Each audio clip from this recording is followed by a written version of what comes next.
Do you have a thought that you want to share over there, Heidi? Well, I was going to go on to a different topic. Absolutely. Oh, please, I think Garth's ready for anything here. Anything. We'll hit him with all of them. Your thoughts on right to work? Yeah, I could not really be more opposed to it, to be Yes. honest with you. I always add when people say right to work, I always add the for less, because, both of my parents in the union, and the NEA, both public high school teachers, and what unions do is they stick up for the rights of people. Unions are not, there is a big difference between a union and a corporation, in my opinion. A union's not about profits or making money. It's about fairness, for the people who do work. And that's, again, that's dissipating in this country too. We're losing that. So when we talk about right to work for less, I view that as just an attack right on the middle class, on not just organized labor, but on the middle class. My son worked at Stop and Shop until they left the state. Yeah. And he was asked to join the union. And of course we said yes. Yeah. And he benefited greatly from that. My father-in-law worked for Anheuser-Busch, and he was in the union there. Yeah. Gary's cousin, Michael Roach, was the union. Oh, sure. Yeah, Mike. Yeah, absolutely. Yes, of course. and yeah. Legendary union it's leader in this. all union yeah, in our family. Yeah, So. yeah. And I can say I'm one of the things I'm just very proud of in this campaign is not only just our grassroots campaign, but is the support we're getting from the labor community. I really was really proud as an alderman to stand with firefighters and policemen and our teachers, our public works employees, all of them, because what people look, things like innovation and efficiency are important, but at the end of the day, government is the only real thing we all have in common. And what is government? But it is work that is done by people on behalf of us all. So the streets don't police themselves. There's an officer in those patrol cars. There's firefighters on that apparatus. There's teachers in those classrooms. There are guys paving and plowing your roads. It's all done by people. And so to me, having the support, as you said, of seeing the impact that unions have, I'm very proud of that. I'm very proud to be endorsed by 9 labor unions. And we have some other good announcements coming out in that regard. I think that at the end of the day, just, standing with people, standing with working people, staying with the middle class, and being an advocate for those with less is, I think that's the job of any public servant. I think Manchester's a perfect example with our backdrop here of the mill yard. You can go into some of those buildings and see some of the hash marks and the scarred floors as these people went through awful kinds of labor situations until they were unionized. That's right. And I think it's a perfect, it's part of our legacy to protect the working man. What brought me to Manchester was my great-grandparents immigrated to work in those mills. My grandparents did as well, and my dad was instrumental in unionizing the Wampak mills. Oh, wow. That's how old I am, but we won't go there. That's great, though. Yeah, that's great. And I just want to make sure that, would you clarify the term right to work? Because some people, I think, they see that differently. It's a misnomer. It is. It Would is. you clarify That's why I always add the for less. Yeah. So Governor Sununu always claims, look, there's these big employers out there, that are going to employ tens of thousands of people. If only, unions wouldn't deduct from. So what unions do is they collectively bargain. They bargain on behalf of the rights of all workers, whether they're in the union or not. So what happens is, because everyone benefits from that collective bargaining, everyone pays a share, whatever that percentage might be. So the war on labor is about saying, well, look, if you're not in the union, you shouldn't have to pay, even though you get the benefits of it. But right to work for less proponents like Governor Sununu or 3 executive counselors, they claim that these big employers are going to move into New Hampshire. Well, we just had the Janus decision from the U.S. Supreme Court, which essentially makes the entire country right to work. at least on the municipal, public employee level. Have we seen in any way any sort of huge change in the New Hampshire employment landscape? Have we seen major employers say we need to bring in thousands of new workers now that there's right to work for less in New Hampshire and elsewhere? I mean, to me, the whole concept is laughable. Just I couldn't be more opposed to it. I think it's just a facade for the war on working people.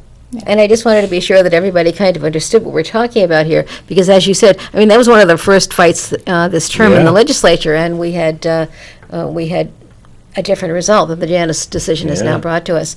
I'm on the Commerce Committee. I serve on the Commerce and Consumer Affairs Committee. And business was coming to us, and their concern was not necessarily any of that. Yeah. Their concern was they wanted an educated workforce. That's right. That's really what they're looking at. So could you address a little bit about that, too? Because we now have an aging population. Some millennials are coming in. Great things are happening here. But where do you see New Hampshire going in terms of building our workforce, in terms of building our educated population? Yeah, I mean, I think first and foremost, not only do I view education just as a moral issue and as an issue of opportunity, but look, there are very powerful economic arguments to make to say we need to invest in education. And you're right, that's what the business community is saying. That is absolutely what they're not saying. If we give them tax breaks or whatever, if they can't sustain their workforce, then why would they stay? Tax breaks are one thing. Right. Tax breaks are a very small piece of the puzzle to a lot of businesses. What they want is, we need good workers so that we can make profits. So I think to address how to make New Hampshire maybe a little younger, a little more vibrant, or just additionally strong. Yeah. I mean, look, I can tell you from my own experience. We're a middle class family. If there was paid family medical leave, that would be impacting my life right now. Kate wouldn't have to worry about going back to work in a couple weeks. Right. She might be able to have another month or so off, and we wouldn't be struggling to make ends meet. Like that matters to people in our 20s, 30s, and 40s. Right. That's a game changer. Paid family medical leave, that would do wonders. Having access to more affordable universal daycare, childcare services, pre-K services, that would change lives. That would do so much for, young families to say, I want to be here. One of the things that I was talking with a union official the other day about was, look at what's happening in Massachusetts. Massachusetts economy is red hot. You drive into Boston, there's cranes everywhere. They are building. They have more jobs than they know what to do with. But what else does Massachusetts have? Massachusetts is a very progressive state.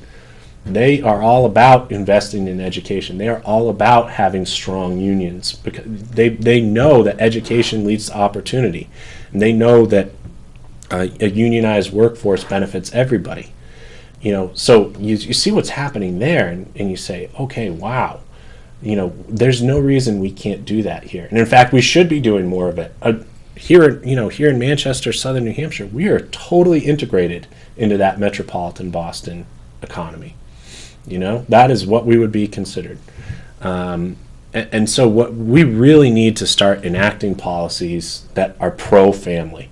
And, pro-family policies, is not just about all these, sort of traditional right-wing talking points. Pro-family policies are paid family and medical leave, child care tax credits, invest, giving schools, challenge schools like here in Manchester, just, the necessities, and then making, a 4-year college degree or some sort of trade or community college degree, making that as every bit accessible as a K through 12 education is It's today. A travesty, the debt that some of our young people come out with. Absolutely. I mean, I'm going to be paying off debt the rest of my life. I mean, my student loans are a major part of our, and my wife's, they're a big part of our budget. Debt.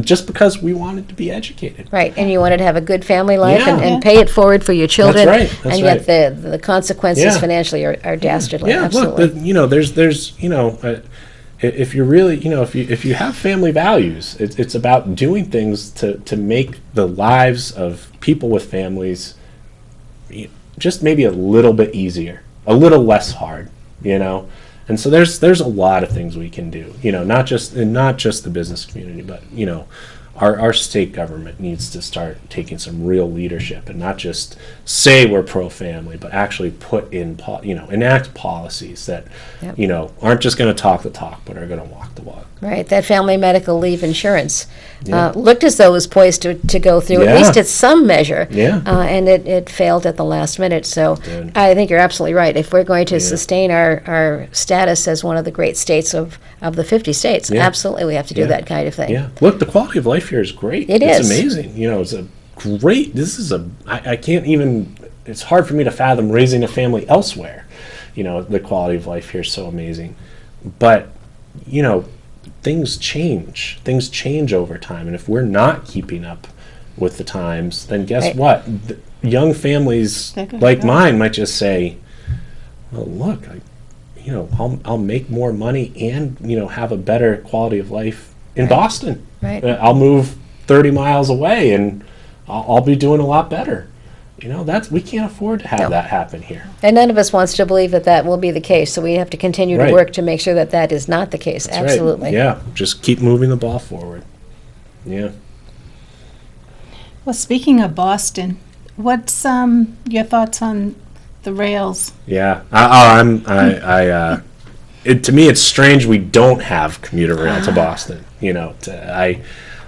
I served as an alderman. I served as chair of the city's economic development committee, and the business community, young families, all the time are always talking to me about Manchester needs rail. We need commuter rail to Boston, and I was looking at what was happening in Nashua. Nashua was really being very vocal, a great proponent of saying we want rail here, and yet here in Manchester, crickets. Yeah, just crickets. So I started having, for a year, I had monthly hearings on commuter rail, bringing commuter rail from Boston to Manchester. I'll tell you a couple really interesting things I learned.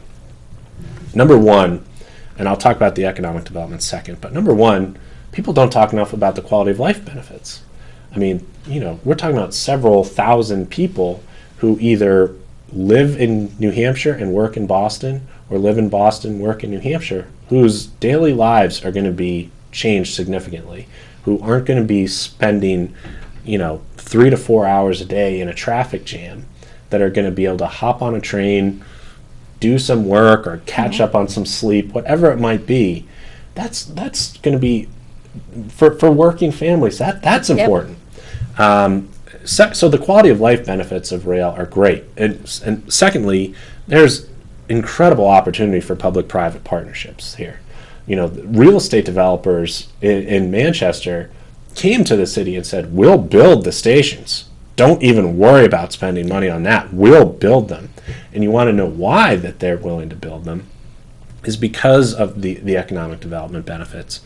And this was a conservative study, but this study showed that if you lived within 1 square mile of a commuter rail stop, so if you lived within 1 square mile of the airport or 1 square mile of the mill yard, the value of your property will go up 20%. Yeah, I've heard that. Isn't that incredible? 20%. Yeah. Imagine whatever your house is worth now. Let's say $200,000. Imagine just in the blink of an eye, it's worth $220,000. For nothing's changed except for the fact that there's now a train stop. Right.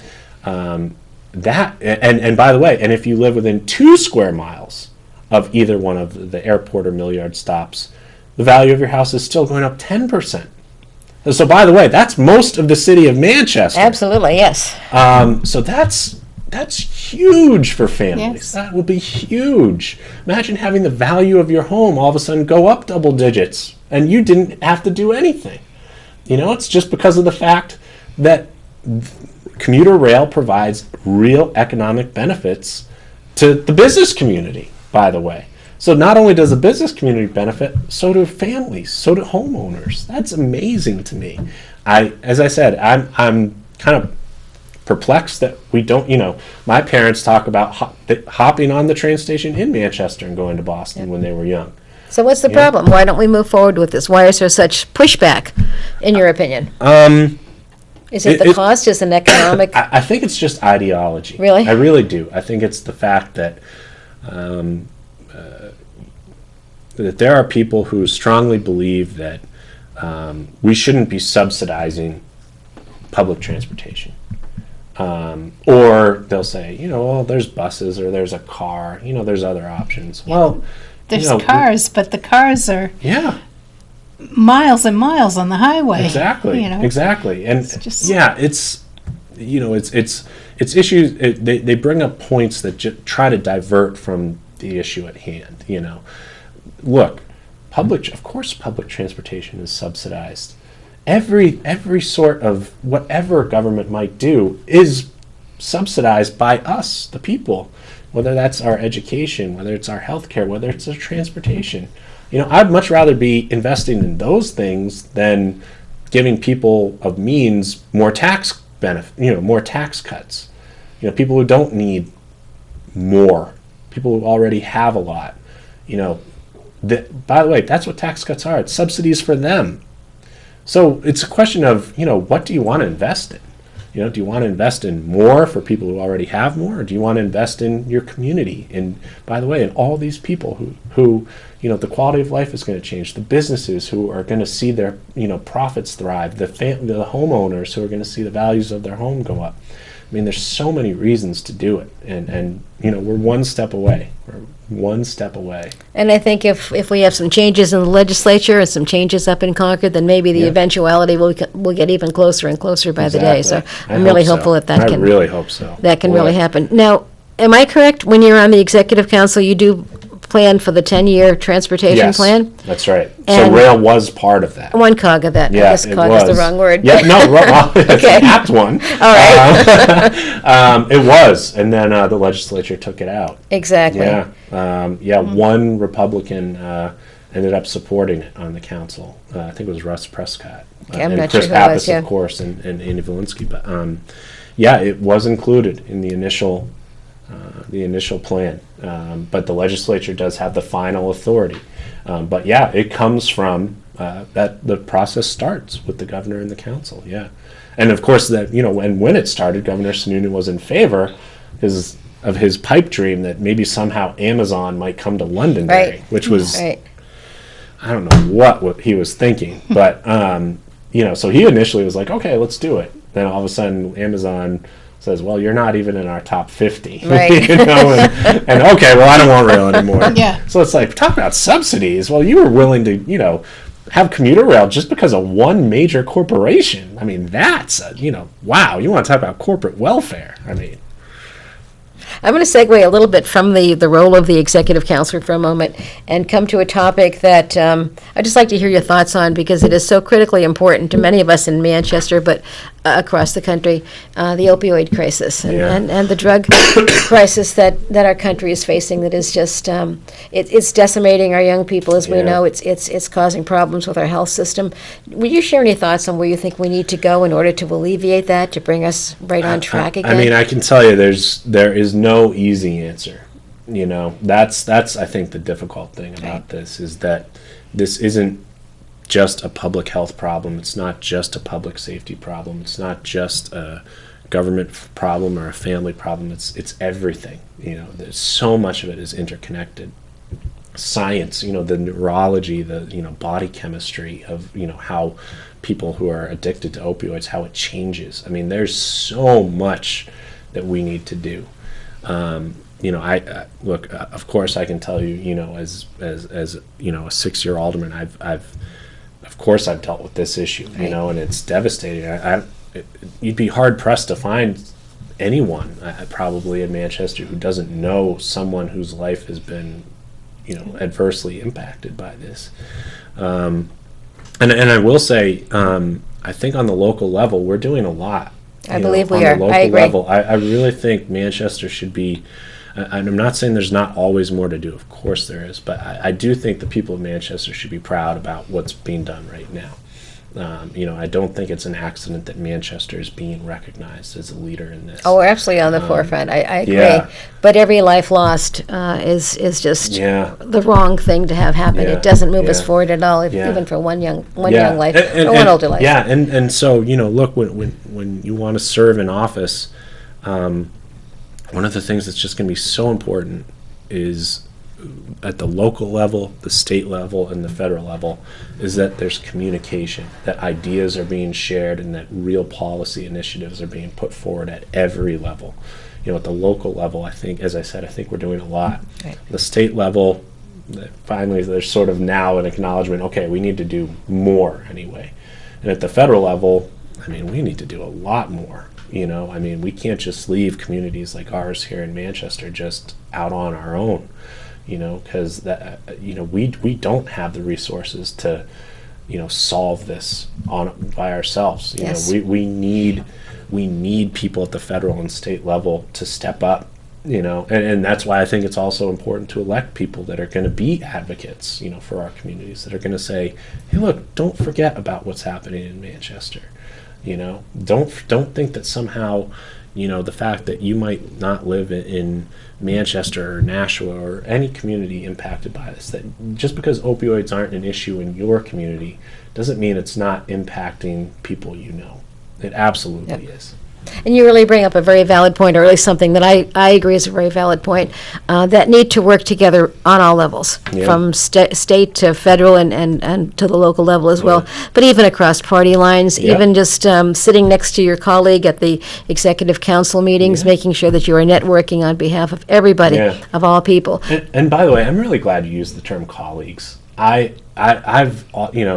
I've served with Democratic and Republican aldermen, and I considered all of them my colleagues. Of course, there are several issues I might disagree with one alderman on or another, but at the end of the day, Ed Osborne, the late Ed Osborne from Ward 5, gave me the best piece of advice as a public servant I ever got. And it was on the day I was first inaugurated. I went up to him and I said, Alderman Osborne, you've served a long time. What would be the one thing you would tell a brand new alderman, about serving? And he goes, kid, just vote so you can go to sleep at night. And that's what it is. It's just trying to do the right thing each and every time. So that when you go home, you say, maybe I won, maybe I lost on a vote, but I tried. And I tried to do the right thing. And you just have to have faith that the politics takes care of itself. And you brought up a level of collegiality that I left out, that idea of the young and the older. I'm working with young candidates. Heidi and I are both working with young candidates who are energizing us, energizing me particularly, bringing new ideas. And I think the smallness of our state allows for that really to be a major factor. And I hope that regardless of how things go politically for any candidate, that we remember that we're all in this together, and that if we support each other, we won't solve all the problems, we know that, but at least we can take a chance at getting some of them solved. Exactly. We're running out of time. Heidi, do you have something important on your list that you want to get to before we... No, I think we've covered quite a bit. Just wanted to say thank you for being Alderman for Ward 6. For my son lives there. And, absolutely. Jeff's a great guy. Got a great son. That you've done. Of course. It was an honor. I loved it. I really did. It was hard work, and there were absolutely times where you're saying, why am I doing this?